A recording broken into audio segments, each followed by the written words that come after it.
Andy Eigenman at Filmar Alipayo, spotted at magkasamang kumakain. Ang tanong, bati na ba sila?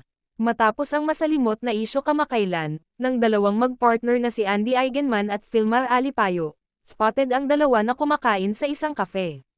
Marami ang natuwa sa balitang ito, na kung saan ay, umaasang magkabalikan pa rin ang dalawa, sa kabila ng pinagdaanan. Samantala, kita din sa mga larawan sa social media, na pinabura na ni Filmar ang Toto 4 na tattoo, sa kanyang kamay.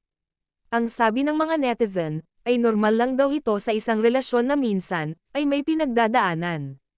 Parte na ng buhay mag-asawa na kung minsan ay sinusubok ng tadhana, pero ang mahalaga ay ipinaglaban nyo pa rin ang inyong relasyon, lalong-lalo na kung mayroon kayong mga anak, na maapektuhan. Sana ay wag sayangin ni Filmar, ang pagkakataon na ibigay sa kanya ni Andy Eigenman.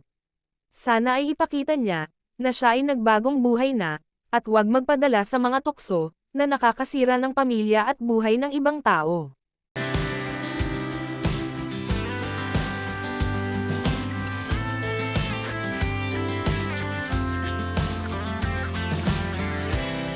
Now the morning is the afternoon.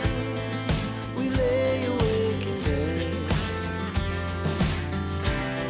The laughs so loud as the hours. Ano ang inyong masasabi dito? Agree ba kayo na magkabalikan ang dalawang magkasintahan?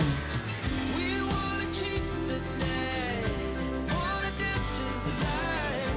Pull stars from the sky, just two hearts running wild. Never sleep, never stop. As we shout from the top, we're gonna be. Hours pass, we're gonna do